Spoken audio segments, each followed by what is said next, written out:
Hello साथियों, नमस्कार, राधे राधे। एक बार पुनः आप सभी बंधुओं का स्वागत है आपके अपने इस ऑनलाइन प्लेटफॉर्म पर। मैं आपका हिंदी मित्र खिराज चौधरी। आज की क्लास में हम बात करेंगे व्यंजनों के वर्गीकरण के बारे में। साथियों, वर्ण विचार बिंदु पढ़ रहे हैं और वर्ण के दो भेद होते हैं, स्वर और व्यंजन। इससे पिछली क्लास में हमने समझा व्यंजनों का वर्गीकरण शुरुआत की, और व्यंजनों के वर्गीकरण में हमने क्या देखा। तो आप जानते हैं कि पिछली क्लास में हमने समझा कि व्यंजनों को चार आधारों पर, मुख्य रूप से तीन आधारों पर बांटा गया है। एक मुख्य भेद होते हैं जो व्यंजन के तीन भेद है: स्पर्श, कैसे मैं तक, अंतस्थ चार और उस सह चार। इसके अलावा इन तीन आधारों पर हमें व्यंजनों का वर्गीकरण समझना है। तो सबसे पहले हमने ये लिया आपके श्वास वायु के आधार पर, और आपको पता है अगर श्वास वायु कम मात्रा में बाहर आती है तो क्या हो जाएगा? अल्प प्राण श्वास वायु या प्राण वायु, और अधिक मात्रा में बाहर आएगी तो क्या हो जाएगा? महाप्राण। तो अल्प प्राण और महाप्राण पिछली क्लास में अपन पढ़ चुके हैं। साथ ही हमने ये देखा स्वर तंत्रियों में कंपन के आधार पर, तो कंपन नहीं होती है तो वो तो है अघोष, और कंपन होती है तो वो क्या है? सघोष, सघोष या घोष। ये वर्गीकरण भी अपन पिछली क्लास में बहुत अच्छे से लेके समझ चुके हैं। कहने का मतलब ये दो पॉइंट अपन लास्ट क्लास में पढ़ चुके हैं। आज की क्लास में हमें पढ़ना रहेगा उच्चारण के आधार पर, और एक उच्चारण स्थान बिंदु है वो हमें समझना है। चलिए, तो हम बिना देर किए सबसे पहले समझेंगे उच्चारण के आधार पर व्यंजनों का वर्गीकरण। तो हमारा पॉइंट रहेगा उच्चारण के आधार पर, उच्चारण के आधार पर व्यंजनों का वर्गीकरण। साथियों देखो, आपके इस आधार पर दो भेद थे, अल्प प्राण महाप्राण प्राणों के आधार पर, और कंपन के आधार पर सघोष और अघोष, ये दो भेद है। लेकिन उच्चारण के आधार पर आपको ध्यान रखना है 8 भेद है।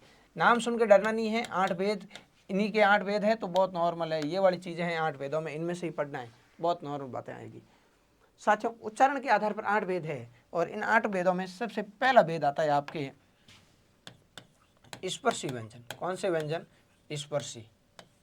देखो, आप जानते हैं कि स्पर्श व्यंजन तो ये थे, कै से लेके मैं तक, ये उधर हमने पढ़ा तो ये क्या थे? स्पर्श।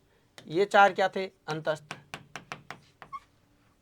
अंतस्थ, और ये चार आपके क्या थे? ऊष्म। ये आपके इसके मुख्य भेद थे। किसके मुख्य भेद थे? व्यंजनों के मुख्य तीन भेद थे, स्पर्श, अंतस्थ और ऊष्म। लेकिन साथियों अब हमें स्पर्श नहीं पढ़ के क्या पढ़ना है? स्पर्शी। क्या पढ़ना है? स्पर्शी। स्पर्श तो 25 होते हैं, कै से लेके मैं तक ये स्पर्श क्या होते हैं? 25। तो अपन यहाँ पे लिख सकते हैं नोट लगा के कि नोट स्पर्श व्यंजन तो 25 होते हैं, लेकिन ध्यान रखना है स्पर्श व्यंजन की अभी अपन बातें नहीं कर रहे हैं। नोट स्पर्श व्यंजन कितने होते हैं? 25। नोट स्पर्श व्यंजन 25 होते हैं। स्पर्श व्यंजन कितने हैं? 25। कैसे मैं तक।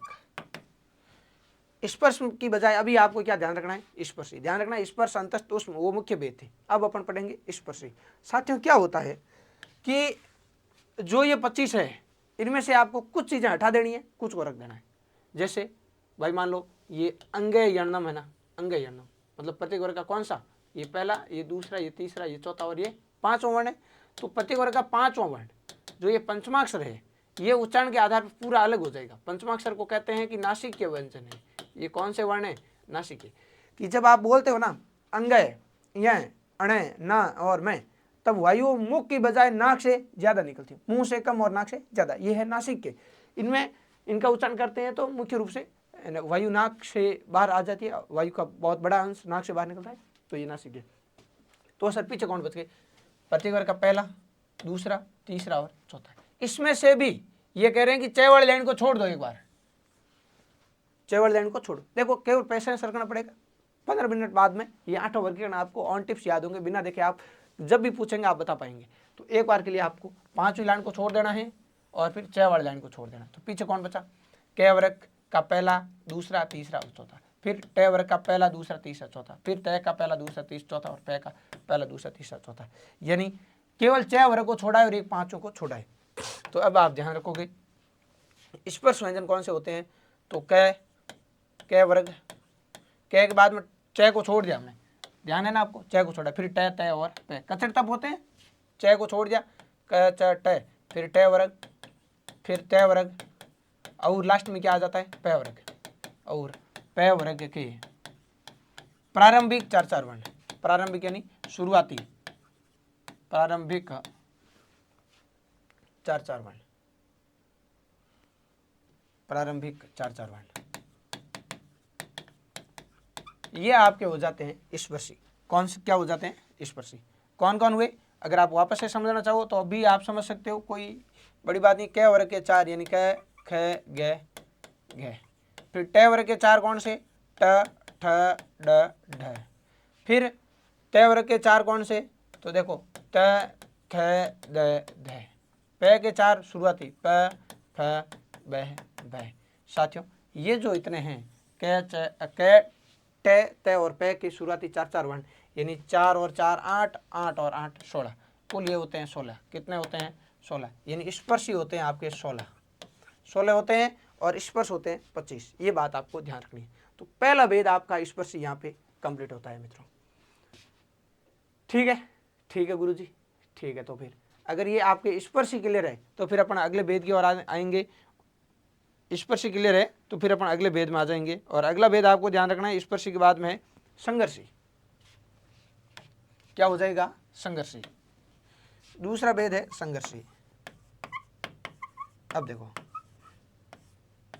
ये तो स्पर्श व्यंजन थे इसलिए स्पर्शी बोल दिया कि भाई मुख्य स्पर्श यही होता है, बाकी जो आपके ये 5 अलग नासिकम चला गया, ये आगे आएगा च वाला। तो ये तो स्पर्शी से स्पर्श याद हो गई, क, च, क, ट, त और प की शुरुआती 4 अक्षर ये वाले, ये 4, ये 4, ये 4 और ये 4, ये तो हो गए आपके स्पर्शी। क्या हो गए? स्पर्शी। लेकिन अब हमें ध्यान रखना है संघर्षी। दूसरा भेद क्या है कि भाई इनका उच्चारण करेंगे तो संघर्ष करना पड़ेगा। मुख के 2 उच्चारण ये पास पास आ जाएंगे और वायु संघर्ष करते हुए बाहर निकलेगी। तो सर वो तो हमें पता ही है, ये तो ये थे वायु संघर्ष करके बाहर निकलेगी, स हम गर्म उसमें बाहर आती है। तो भाई ये आपके जो 4 है स ये आपके स्पर्श संघर्षी हो जाएंगे। संघर्षी कौन है? तो संघर्ष ये 4 हो गए आपके स, यानी जो स वाली लाइन थी वो देखो उष्म व्यंजन स है ना, यही संघर्षी है। उष्म व्यंजन ही क्या है? संघर्षी। तो इनका उच्चारण करेंगे तो वायु अपने बहुत जो है संघर्ष करके बाहर निकलेगी। 2 उच्चारण ये पास पास आ जाएंगे, मुंह का मार्ग छोटा हो जाएगा, तो वायु को संघर्ष करना पड़ेगा। तो संघर्षी कौन हो गया? स ए। बिल्कुल हम याद रख लेंगे। ठीक है साथियों, ये कह रहा है स्पर्श होगा, ये कह रहा है संघर्ष होगा। अब तीसरा भेद आता है, वो कहता है स्पर्श भी होगा और संघर्ष भी होगा। स्पर्श भी होगा और संघर्ष भी होगा। और वो तीसरा भेद कौन है? तो इधर देखो, तीसरा है स्पर्श संघर्षी। स्पर्श संघर्षी बहुत नॉर्मल है, एक लाइन में याद हो जाएंगे। देखो स्पर्शी भाई मुख्य भेद तो ये 3 है, इनको अपन इधर लेंगे, आपको देखने में आसानी रहेगी। देखो मुख्य व्यंजन ये 3 है, स्पर्श, अंतस्थ और उष्म। सर स्पर्श में से पहला भेद हमने निकाला स्पर्शी, क, ट, त, प के शुरुआती 4 अक्षर। फिर हमने कहा संघर्षी, मुंह का मार्ग छोटा हो जाएगा और वायु को संघर्ष करके बाहर आना पड़ेगा। स उष्म व्यंजन ही क्या है? संघर्षी। ठीक है, अब अगला है कि स्पर्श भी होगा संघर्ष भी होगा। तो भाई देखो स्पर्श में बच कौन गया? तो सर स्पर्शी में तो आपने ये तो 4 लिख दिए, एक च वाली लाइन बच गई। देखो ये रही च वाली लाइन, ये बच गई। ये कह रही है कि इधर स्पर्श भी होगा और साथ साथ क्या होगा? संघर्ष भी होगा। तो स्पर्श संघर्ष में जो बच कौन गया? वो बच गया च।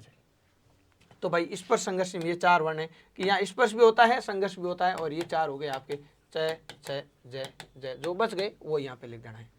ठीक है, वापस समझो बात को।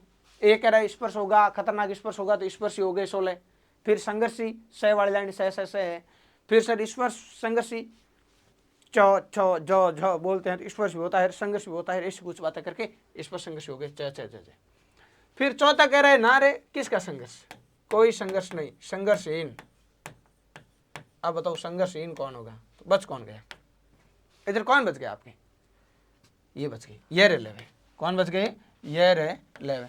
ये रे लेवे हम कहते हैं कि स्वरों की तरह उच्चारण कर लेते हैं, न तो आपके स्वर की तरह बोलते हैं, न व्यंजन की तरह। और मजे की बात ये, अगर साथियों आपको ये वाली बात समझ में आती है ना, कौन सी? ये रे ले वाली, ये रे लेवे बचा हुआ है, आगे के 2-3 भेद ये एक लाइन कवर करेगी, ये रे लेवे। इसमें ये कहते हैं कि जब आप ये बोलते हो या जब आप वह बोलते हो, कोई संघर्ष नहीं है, संघर्ष करना ही नहीं पड़ता है। ये वह न तो स्वरों की तरह बोले जाते हैं और न पूर्ण रूप से व्यंजनों की तरह, ये बीच की कैटेगरी है। तो कौन? ये और वह, यहाँ आपको कोई संघर्ष नहीं करना पड़ेगा। इसलिए ये वह को संघर्षहीन कहते हैं। ये वह को क्या कहते हैं? संघर्षहीन। ये और वह साथियों यहाँ स्पर्श भी नहीं है, संघर्ष भी नहीं है, ये संघर्षहीन है और संघर्षहीन है। और इसको ये और वह को अर्धस्वर भी कहते हैं, इन्हें अर्धस्वर भी कहते हैं। अर्धस्वर, ये और वह को क्या कहते हैं? अर्धस्वर भी कहते हैं, अर्धस्वर भी कहते हैं। आशा और अपेक्षा ये चीजें आपके क्लियर है। जब आपको अगर ये याद हो गया तो साथियों 4 हो गए 8 में से। फिर मैंने कहा कि ये वाली लाइन ध्यान रखना, आप ये रे लेवे, इधर से 2-3 भेद और बढ़ेंगे, एक रे का भेद बन जाएगा। ये कहते हैं कि जब अपन रे बोलते हैं ना तो जीभ कंपन करती है 2-3 बार, तो अगला भेद हो जाएगा परकंपित।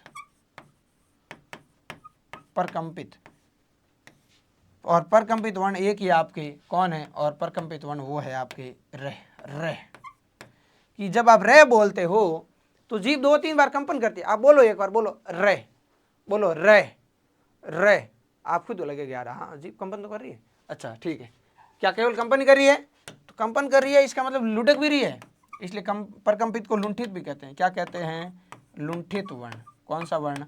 लुंठित वर्ण, परकंपित या लुंठित।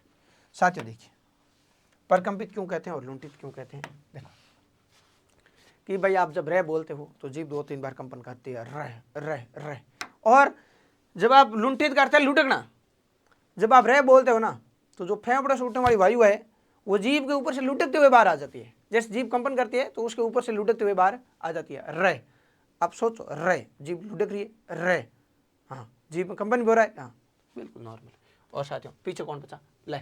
अब एक भेद ये ले लेके घूम रहा है अपना, तो और वो भेद हो जाएगा आपके बहुत नॉर्मल है। ये ले 3-4 भेद लेके बैठ गए 8 में से। देखो अब फिर बच गए आपके लय वाला भेद, तो इसको बोलेंगे 6 नंबर आपके, ये ध्यान रखना है। इसको कहते हैं पार्श्विक। और पार्श्विक व्यंजन कौन सा है? ध्यान रखना है, पार्श्विक अर्थ होता है बगल। पार्श्विक अर्थ क्या होता है? बगल। पार्श्व का अर्थ होता है बगल। पार्श्व का अर्थ होता है बगल। कि जब आप ले बोलते हो ना, ले बच कौन गए अपने ले, तो जब ये कह रहे हैं कि आप ले बोलोगे तो मित्रों जो ले बोलने पर जो आपके मुख से जो वायु निकलती है वो जीभ के दोनों बगल से निकल जाती है। बोलो ले ले, तो जीभ के दोनों बगलों से वायु बाहर निकल जाती है, इसलिए पार्श्विक कौन हो जाएगा? आपने ले हो जाएगा। ठीक है गुरुजी, यहाँ तक भी क्लियर है। ये और वह तो संघर्षहीन हो गई, यानी संघर्ष नहीं करना पड़ता, इसलिए इनको अर्धस्वर कहते हैं। क्या कहते हैं? अर्धस्वर। और रे परकंपित है, कंपन होती है, और लय परकंपित और लुंठित रह ही है, ठीक है। और लय के उच्चारण करते ही जीभ के दोनों बगल से वायु बाहर निकल जाती है, इसलिए पार्श्विक हो जाएगा आपके लय। ठीक है भाई, बिल्कुल डन सर। अब मित्रों हमने शुरू में लिखा ये 5वां अक्षर अंगयणनम। अंगयणनम ये क्या है? नासिक है। ये कौन से वर्ण है? नासिक है। तो एक भेद आपके आ जाता है 6 के बाद, मैं 7 इधर लिख देता हूं, नासिक है। क्या हो जाएगा? नासिक है। ध्यान रखना है आपको, 7वां भेद नासिक है। और नासिक के कौन होते हैं? तो पंचमाक्षर। कौन होते हैं? पंचमाक्षर। प्रत्येक वर्ग का 5वां वर्ण। कौन सा वर्ण? 5वां, तो पंचम वर्ण। पंचम वर्ण कौन है? तो क का अंग है, फिर च का यह, ट का अण, त का न और प का में। अंगयणनम ये आपके नासिक है। ये जो आपको अंत में 5 दिखाई दे रहे हैं अंगयणनम, ये आपके क्या हो जाएंगे? नासिक है। इनका उच्चारण करते हैं तो नाक। सर एक बच गया क्या? बिल्कुल बच गए दोस्त। और वो कौन है? तो जब हमने पढ़े कि मूल वर्ण आपके 11 स्वर और 33 व्यंजन 44 है, फिर एक विशिष्ट व्यंजन है लय, और हमने पढ़ा 2 अयोग वाले अंग है, तो वहां पे हमने एक ये बात देखी थी 2 उत्सिप्त वर्ण होते हैं। उत्सिप्त वर्ण होते हैं, तो वो 2 उत्सिप्त डे और ढे के नीचे बिंदी वाले, वो आपके यहाँ 8वें भेद में आ जाएंगे। और इसके साथ ये 8 भेद कंप्लीट होते हैं अपने। उनको कहते हैं उत्सिप्त या त्राड़न जात भी कहते हैं और ताड़न जात भी कहते हैं, एक ही बात है, उत्सिप्त या ताड़न जात। इसके 2 नाम और आते हैं अगर आपको पता हो तो। इसको द्विगुण भी कहते हैं, द्विगुण भी कहते हैं, और द्विस्पृष्ट भी कहते हैं। स्पृष्ट भी कहा जाता है, ठीक है। इसे द्विगुण या द्विस्पृष्ट वर्ण भी कहा जाता है। और ये 2 कौन से होते हैं? तो साथियों ये 2 होते हैं आपके, ये 2 होते हैं डे और ढे के नीचे बिंदी खड़नी है। ये अपन कुल वर्ण जब हमने 53 पढ़े तो वहाँ पे इनकी चर्चा की थी। ये 8 भेद है, ये उच्चारण के आधार पर आपके 8 भेद है। याद हुए कि नहीं हुए? अगर मैं आपको ये बिल्कुल जो स्टॉप करके बोला हूँ तो याद कर लोगे क्या? बता दोगे ना? देखो इधर उच्चारण के आधार पर भेद समझे आपने, क्या समझे हैं? उच्चारण के आधार पर भेद, और उच्चारण के आधार पर कितने भेद है? 8। सबसे पहले कौन है? स्पर्शी। ध्यान रखना स्पर्श वो अलग है, स्पर्शी है सर 16। क, फिर च को छोड़ा ट, फिर त और फिर प, इनके शुरुआती 4-4 अक्षर। ठीक है सर, ठीक है। स्पर्शी के बाद में आया आपके संघर्षी। क्या आया? संघर्षी। हाँ गुरुजी संघर्ष करना पड़ा हमें, कहाँ पे? स है में, तो ये 4 हो गए आपके स है। ठीक है। फिर सर स्पर्श और संघर्ष दोनों हुआ तो स्पर्श संघर्षी, स्पर्श संघर्षी। और स्पर्श संघर्षी कौन से थे? तो भाई जो आपके च वाली लाइन बच गई ना, तो च छ ज ज, च वर्ग के प्रारंभिक 4 वर्ण। ठीक है। और यहाँ स्पर्श हुआ, यहाँ संघर्ष हुआ, यहाँ स्पर्श संघर्ष दोनों हुए, और इधर कोई संघर्ष नहीं, तो कौन हो जाएगा? संघर्षहीन। सर संघर्षहीन कौन होते हैं? 2, ये और वह, ये अर्ध स्वर कहलाते हैं। ये और वह, ये ध्यान रखना, ये वह कोई क्या कहते हैं? अर्ध स्वर। ये वह को अपन क्या कह देंगे? अर्ध स्वर। ठीक है, 4 हो गए। 4 के बाद में फिर वो ये रह में ढूंढो, ये और वह तो आपके हो गए संघर्षहीन। पीछे रह बच गया, रह को कहते हैं सर परकंपित। रह को क्या कहते हैं कि भाई जब रह बोलते हैं तो जीवा कंपन करती है, और जो वायु है जीव के ऊपर से लुढ़कते हुए बाहर आ जाती है, इसलिए लुंठित कहते हैं, और लुंठित हो जाता है हमारे रह। ठीक है। और फिर लय बोलते हैं तो वायु पार्श्व से निकल जाती है, पार्श्विक, पार्श्व मतलब बगल, और वायु बगल से किसके निकल जाती है? लय बोलते हैं तो जीभ के दोनों बगल से वायु बाहर निकल जाती है, लय। ठीक है। और सर जो 5वां वर्ण है वो तो नासिक ही है ना, नाक से उच्चारण होगा पंचमाक्षर का। अंगयणनम जो 5 हो गई, अंगयणनम, अंगयणनम, बिल्कुल ये आपके नासिक हो गए। और साथियों जब आपका 8वां भेद आप पढ़ते हो वो है उत्सिप्त। उत्सिप्त या त्राड़न जात या ताड़न जात, ये सर 2 हो जाते हैं, डे और ढे। आशा और अपेक्षा सभी दोस्तों के यहाँ तक की बातें एकदम एग्जैक्ट क्लियर है, ये मैं मानता हूँ। चलिए, तो बिल्कुल उम्मीद ये 8वां भेद आपके क्लियर हो गए होंगे साथियों।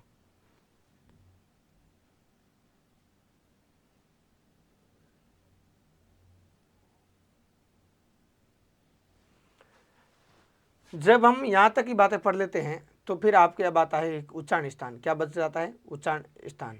ये उच्चारण स्थान आपके। अब वर्णों का उच्चारण स्थान समझना में इसी क्लास को कंटिन्यू करके समझ लें, अभी तो थोड़ा कम ही टाइम हुआ है तो कवर कर लेते हैं। देखिए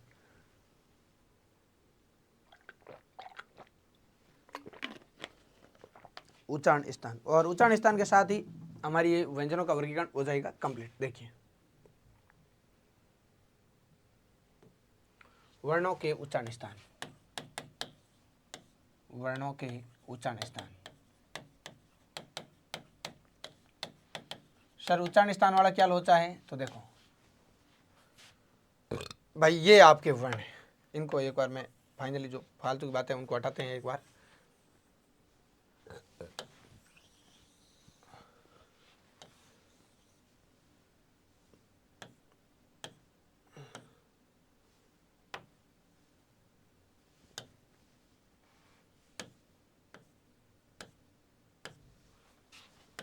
अब देखो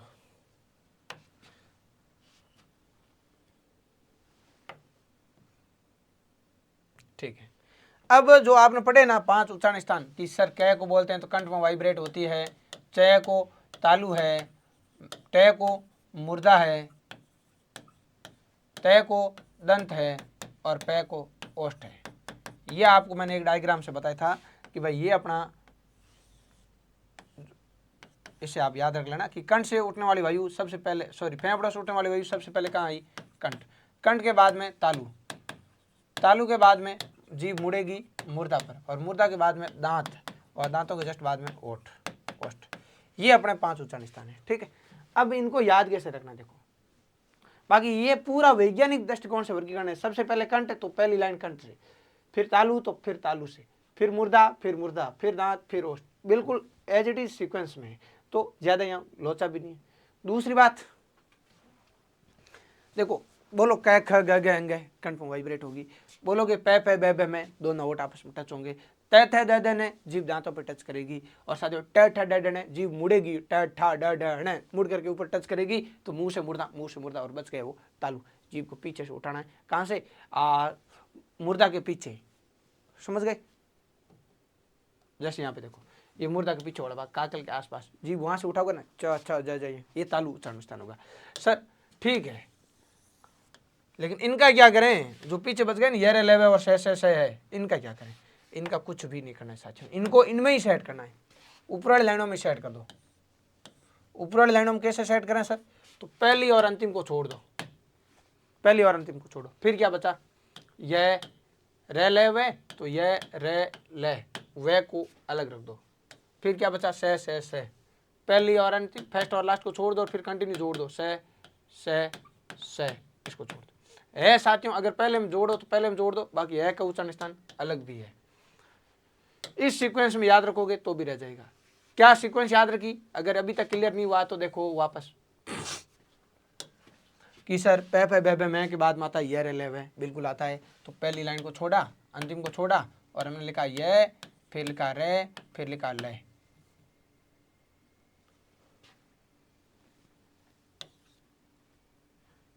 पहले ये, फिर ले और फिर वे को अलग लिखना है, बिल्कुल ठीक है भाई। फिर सर से है बच गया, कोई बात नहीं, पहले को और लास्ट को छोड़ दो,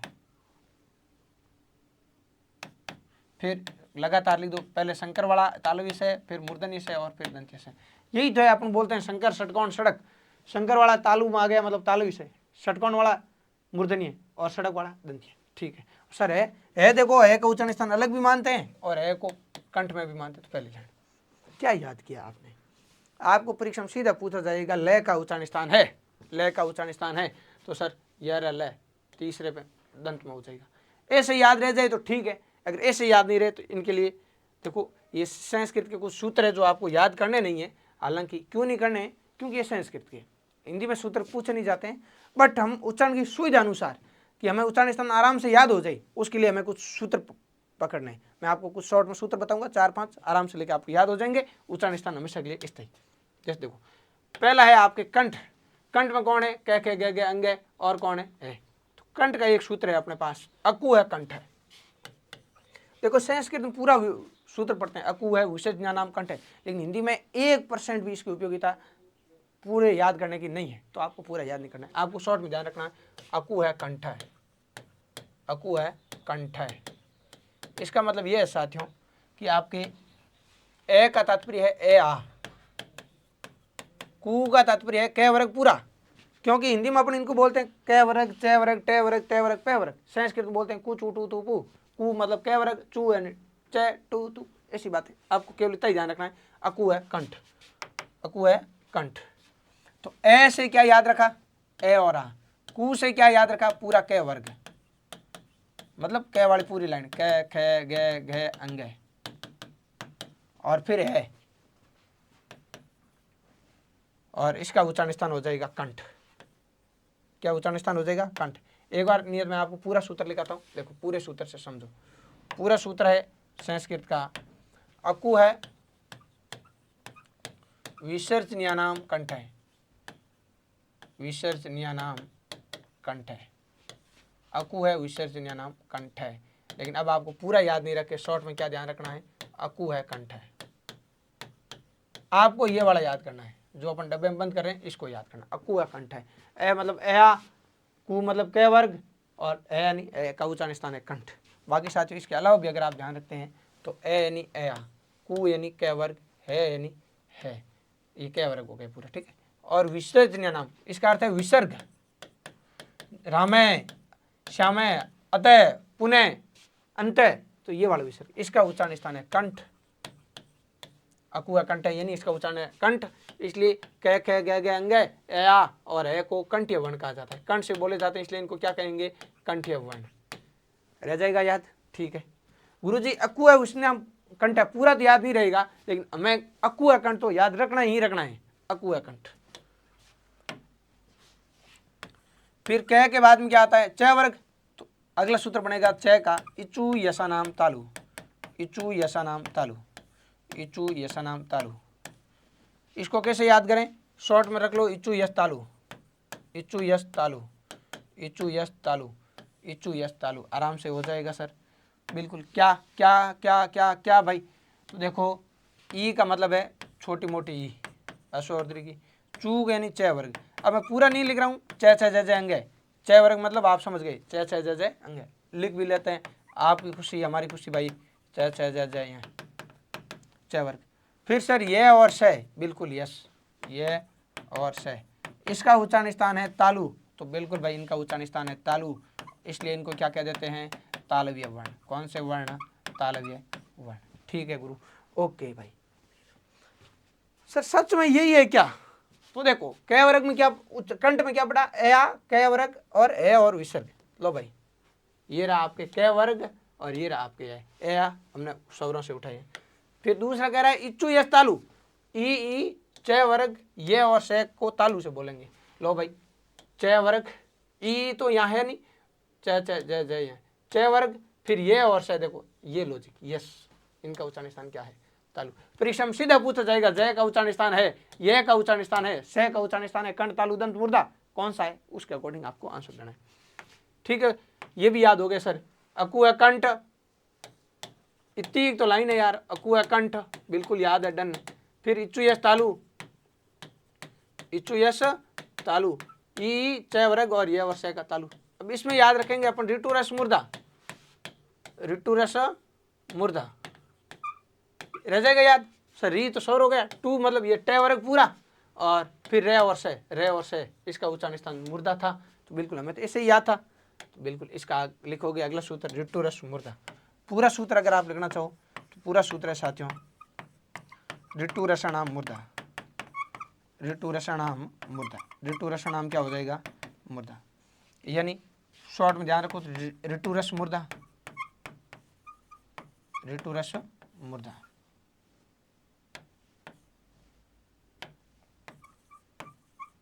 ऋतु रस मुर्दा यानी री का तात्पर्य है री से, ए आ ई उ री, और फिर टू यानी टे वर्ग। टे वर्ग कौन है, ट ठ ड ढ अण, ठीक है। फिर रे और से, रे और से, इनका उच्चारण स्थान क्या है, तो ऋतु रस मूर्धा। मूर्धा आपको इस टाइप में भी मिल सकता है, ध्यान रखना, मूर्धा या मूर्धा, मूर्धा, इसलिए इनको कहते हैं मूर्धन्य वर्ण। कौन से वर्ण, मूर्धन्य वर्ण, मूर्धन्य वर्ण, मूर्धन्य वर्ण रह जाएगा यार, बिल्कुल सर। क हो गया, च हो गया, ट हो गया, फिर आएगा त, इसका क्या करें, तो भाई त वर्ग में कौन है, त त द न, और फिर कौन है, ल और से, इसका सूत्र रखना है तुलसी दांत। क्या याद रखना है, तुलसी दांत। तू मतलब त वर्ग, इसमें स्वर नहीं है, ले और से का मतलब से, तुलसी दांत। चलो यार इतना सर ले तो अपन तो आराम से लेके याद कर लेंगे, तो बिल्कुल आराम से ही याद करना है। चलो भाई ये बड़ा ही रखें थोड़ा। लो भाई अगला सूत्र है आपके पास, तुलसा नाम दंत है, लिरी तुलसा नाम दंत होता है, तुलसा नाम दंत है,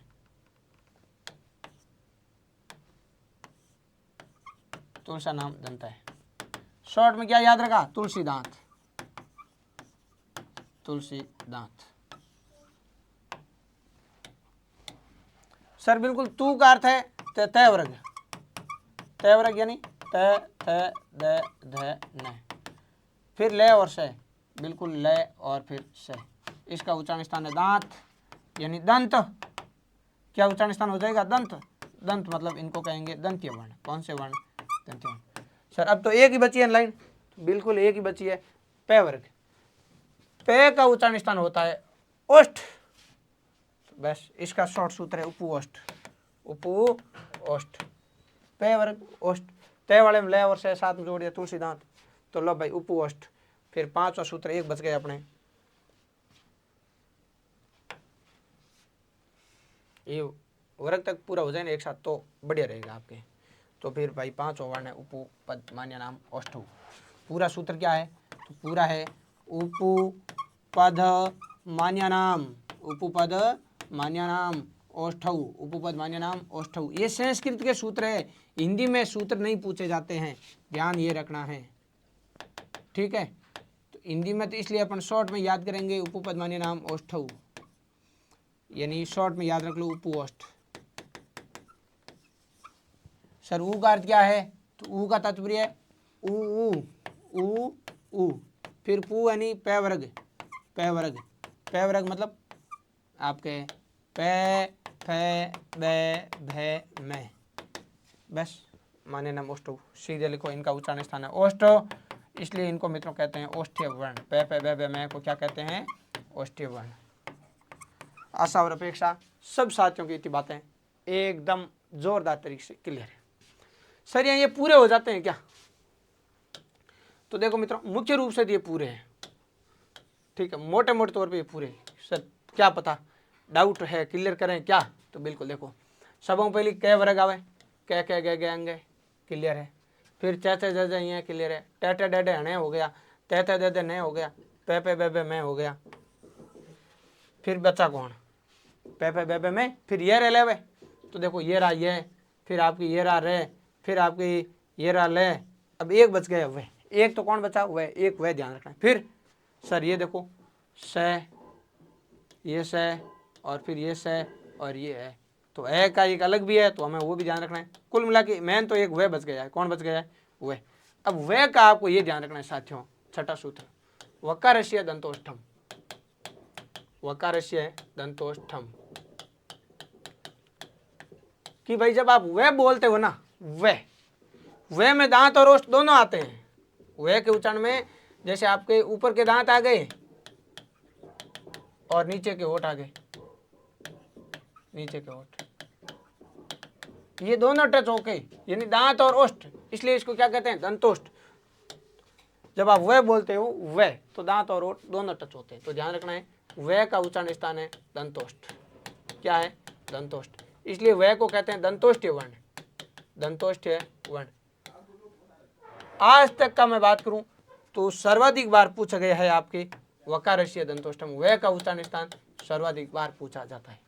और साथियों ए का मूल कंठ्य ही है, लेकिन जब तक कंठ्य नहीं आई, जब तक कंठ्य ऑप्शन नहीं हो, सॉरी कंठ्य ही है, लेकिन कंठ्य की बजाय इसका खुद का एक अलग उच्चारण स्थान है, सातवां आप ध्यान रखोगे है का उच्चारण स्थान माना जाता है साथियों काकल। है में ऐसा कहते हैं कि भाई जो आपको खुद के अपने मुंह में नहीं देखेगा, लेकिन आप जब अपने पड़ोसी के मुंह में देखोगे मित्र के, तो आपको ऊपर एक घंटी लटकती हुई दिखाई देगी पीछे मुंह में, अजीब के पीछे, उसको बोलते हैं काकल। तो कि है का उच्चारण वहां से होता है, तो है को बोलते हैं काकल या स्वर यंत्र, या बोलेंगे इसको अलिजीवा। ए का उच्चारण स्थान 3 ध्यान रखना है, ये एक ही है सारे, काकल, स्वर यंत्र या अलिजीवा। ये काकल से बोला जाता है, इसलिए है को क्या बोल देते हैं, कौन सा वर्ण, काकलीय वर्ण, काकलीय वर्ण बोल देते हैं, ये भी आपको ध्यान रखना है, ठीक है। अब आपके व्यंजन तो पूरे हो गए, कैसे आते स्वर पूरे हुए क्या, तो देखो ए आ ई, फिर ये रहा ऊ, फिर ये रहा री, ए आ ई ऊ री, फिर सर 4 और बच गए ना, ए आ ई ऊ री के अलावा ए आई वो यहाँ है क्या, नहीं। तो अब आपको 2 उच्चारण स्थान और ध्यान रखना है, एक तो रखना है ए और आई का, और एक रखना है मित्रों ओ और आउ का, ओ और आउ का। और एक जो आपके 5वां वर्ण बच गया ना, पंचमा अक्षर, तो मित्रों कहते हैं कि पंचमा अक्षर नासिका। ये अपन उच्चारण के आधार पर वेदों में भी पढ़ चुके हैं कि जो 5वां अक्षर है अंगे, ये, अणे, ने और मैं, इनको नासिका से बोला जाता है। कहाँ से बोला जाता है, नासिका से, इसलिए इनको कहते हैं नासिक के वर्ण। इनका उच्चारण स्थान क्या हो जाएगा, नासिका। यहाँ सूत्र हमने पढ़े हैं 7, ये सूत्र है आपका 8वां, ये सूत्र है आपका 9वां, ये सूत्र है 10वां, और एक सूत्र अपन और पढ़ेंगे और वो सूत्र हो जाएगा 11वां। ये पढ़ेंगे अपन वर्तस्य, 10 उच्चारण स्थान है, ठीक है। मुख्यतः 5 है, कंठ, तालु, दंत, मूर्धावष्ट, और 5 ईसा एक और ध्यान रखना है। देखो ए आई का उच्चारण स्थान ध्यान रखना है। तो सर ए आई किससे बनता है, तो देखो आप केवल ए देखो, ए किससे बनता है, तो आप जब संधि पढ़ते हो ना, तो संधि में आप पढ़ते हो कि ए और ई मिलके क्या बनता है, ए और ई मिलके क्या बनता है, ए। जैसे आपके राज ए आ जाता है इधर, ए और इधर ई, राजा प्लस इंद्र राजेंद्र, नर प्लस ईश नरेश। ठीक है, तो इस प्रकार से देखना है। ए आ के बाद में ई आता है तो क्या बनता है ए। और मुख्य रूप से इधर से देख लो, ए का और आ का उच्चारण स्थान सेम होता है, ई और ई का भी सेम होता है। जैसे भाई आप लिख दो नर प्लस इंद्र, क्या बन गया नरेंद्र, क्योंकि इनका उच्चारण स्थान ऐसे याद करोगे तो होगा नहीं। तो आप ये बताओ ए और ई मिलके ए बना कि नहीं बना, नर में ए है और इधर ई है, क्या बना ए।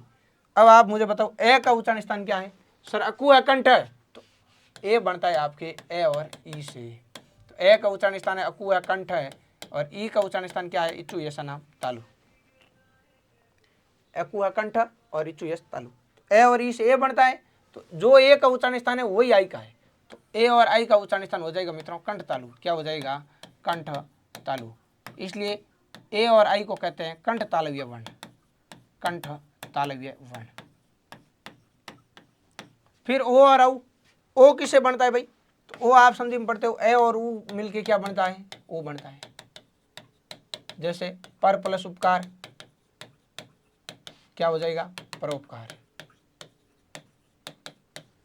ए और ऊ मिलके ओ बना कि नहीं बना। तो बस अब आप वापस ये लॉजिक अपनाओ, ओ और औ का सही में उच्चारण स्थान है और ओ बनता है ए और ऊ से।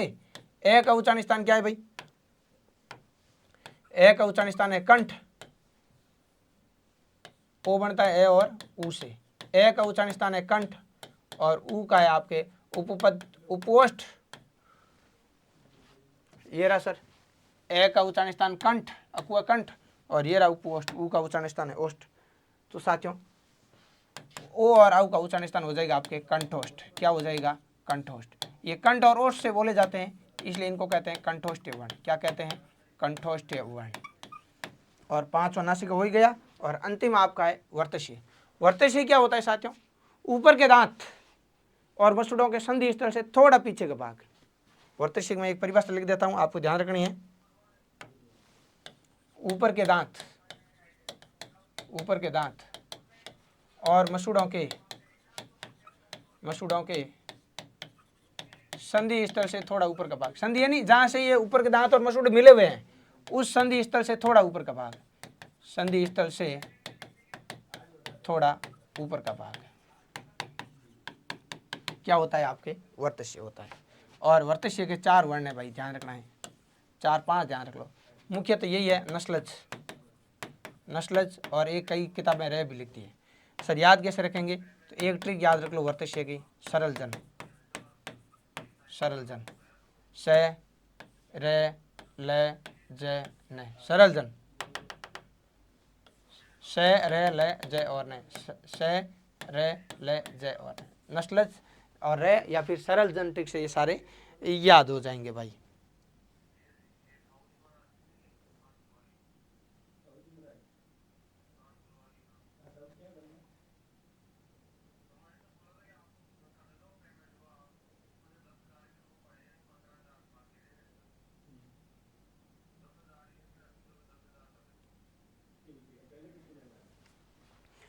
जब यहाँ पढ़ लेते हैं तो लगभग मोटी बातें क्लियर हो जाती है। अब एक अंतिम पॉइंट है, ध्यान रखना है, आगत, आगत वर्ण, आगत वर्ण। बताओ वर्ण के कितने भेद है 2। तो एक तो है आपके आगत स्वर, आगत स्वर, ये अंग्रेजी का है ओ, ये अंग्रेजी शब्द में आता है। जैसे आप अंग्रेजी शब्द लिखते हो ना, डॉक्टर है, हॉस्टल है, कॉलेज है, वैसे इसको न तो आ पढ़ते हैं न ओ पढ़ते हैं। ये ओ है ना, ये अंग्रेजी का है और इसको अंग्रेजी भाषा का स्वर है। कौन सी भाषा का स्वर है, अंग्रेजी भाषा का। आगत यानी आ गया है हिंदी में, अंग्रेजी भाषा के शब्द में आता है। और इसका जो उच्चारण होता है ना, उच्चारण इसका हिंदी का आ और ओ, इन दोनों के बीच का उच्चारण है इसका। न तो क्लियर आ पढ़ना है न ओ पढ़ना है। तो जो ये आगत स्वर है ओ, ए आ ई, ये स्वर होते हैं। आगत स्वर है ओ, एक ही आगत स्वर है, आगत स्वर एक है ओ। डॉक्टर, हॉस्टल, कॉलेज, इस प्रकार अंग्रेजी के शब्दों में आता है। और फिर दूसरा पॉइंट आता है आपके आगत व्यंजन, आगत व्यंजन। और साथियों आगत व्यंजन है 5, अरबी फारसी भाषा के शब्द हैं। अरबी फारसी भाषा के शब्दों में ये आते हैं, अरबी फारसी भाषा के शब्दों में आते हैं। ये अरबी फारसी भाषा से लिए गए, और ओ किससे लिया गया है, अंग्रेजी से। और ये 5 कौन से होते हैं, तो क, ख, ग, ज और फ, इनके नीचे बिंदी कर देनी है। और नीचे वाली बिंदी को क्या बोलते हैं? नुक्ता। नीचे वाली बिंदी को क्या पढ़ते हैं अपन? नुक्ता। ऊपर की बिंदी अनुस्वार। तो इसके साथ ही मैं बात करूं तो वर्ण विचार में आपके रत्ती भर भी बातें बची नहीं है, केवल 5 मिनट में अपन रिवीजन कर लेते हैं और फिर आज की कथा को यहीं विराम देते हैं साथियों। यहां से हमने व्यंजनों का वर्गीकरण शुरू किया, उच्चारण के आधार पर 8 समझे हमने, ठीक है। ये फुल डिटेल में लिखे हुए, यहाँ मैं अगर आपको शॉर्ट में बताऊं तो देखो, अगर मैं यहाँ से साफ करके समझाऊं आपको तो देखते हैं कितना याद रहा है आपको। देखिए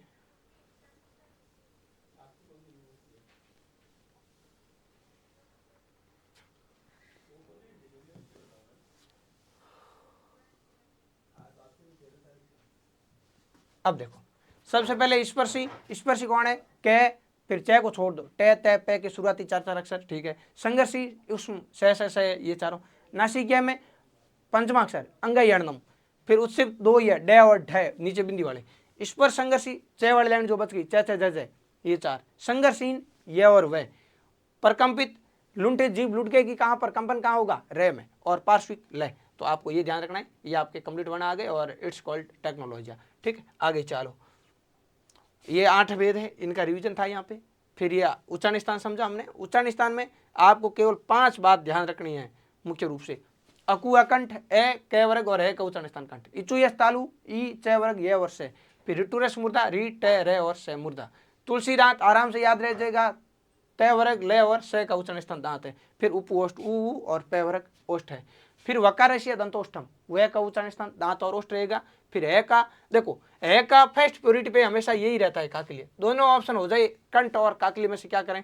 तो का के लिए करना होता है हमेशा। उसका खुद का पर्सनल जो है उच्चारण स्थान वो कौन है? का के लिए। का के लिए ऑप्शन नहीं हो अली जीवा सवर यंत्र तो अपन क्या कर सकते हैं? अकुआ कंठ, कंठ कर सकते हैं। और उसके बाद में पंचमाक्षर नासिका। आपको कभी भी अंगई अणनम का उच्चारण स्थान पूछे तो नासिका ऑप्शन हो तब तक हमेशा फर्स्ट पीरियड पे नासिका रहता है, क्योंकि 5वें वर्ण का पर्सनल जो उच्चारण स्थान है वो है नासिका। अगर नासिका ऑप्शन में नहीं है और आपको पूछ ले नए का उच्चारण स्थान बताओ तो फिर नए किस माता है? तय वर्ग में। तय तय दे देने तुलसी दांत, नए का दांत हो जाएगा। मैं का भाई आपके पे पे बे में उपओष्ठ ओष्ठ में चला जाएगा। लेकिन ओष्ठ मान लो मैं का उच्चारण स्थान पूछे ओष्ठ और नासिका दोनों हो तो इसका मूल जो अलग से पर्सनल है वो है नासिका। तो सही क्या माना जाएगा? नासिका। या नासिका को फर्स्ट पीरियड पे रखना है। बाकी सर ए बनता है ए और ई से, तो ए कंठ है ई तालु है, तो ए दे तो कंठ तालु।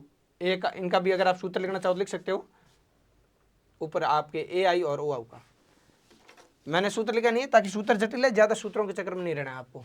इस प्रकार देखोगे कि ए किससे बना है? कंठ तालु, तो आराम से याद हो जाएगा। बाकी सूत्र लिखो तो ये लिख लेना, ए दे तो कंठ तालु, ए दे तो कंठ तालु। और फिर ओ बनता है ए और ऊ से, ए है कंठ, ऊ है ओष्ठ, तो कंठोष्ठ हो गया। बाकी सूत्र याद रखो तो इसका भी रख सकते हो आपके ओ दो तो कंठोष्टम, यानी ओ दो तो मतलब है ओ और आउ का उच्चारण स्थान कंठोष्ठ है, बिल्कुल कंठोष्ठ है। ए दे तो कंठ तालु, ए का उच्चारण स्थान कंठ तालु है, तो ये रहा बिल्कुल कंठ तालु है। और नासिका वाला हो ही गया। वर्तस्य तो बहुत नॉर्मल है, सरल जन से आपको याद रह जाएगा साथियों। फिर स्वर 1 है ओ और व्यंजन 5 है क ग क ख ग ज फ, क ख ग ज फ। आपको अब मैं यहाँ से पूछूं कि आगत स्वर कितने हैं? 1, यानी विदेशी भाषा से आए हुए। आगत व्यंजन कितने हैं? आगत व्यंजन है आपके 5। आगत वर्ण पूछ लूं तो आगत वर्ण आपको करने, देखो स्वर और व्यंजन दोनों ही वर्ण के भेद है, तो 1 और 5 कितने हो गए? 6 आगत वर्ण हो जाएंगे आपके 6। तो साथियों आज की क्लास यहीं पे होती है कंप्लीट। फिर हम मिलते हैं नेक्स्ट क्लास में नए बिंदु के साथ। सभी स्वस्थ रहें, मस्त रहें, लेकिन अस्त व्यस्त नहीं रहें। आज के लिए इतना ही। धन्यवाद। राधे राधे।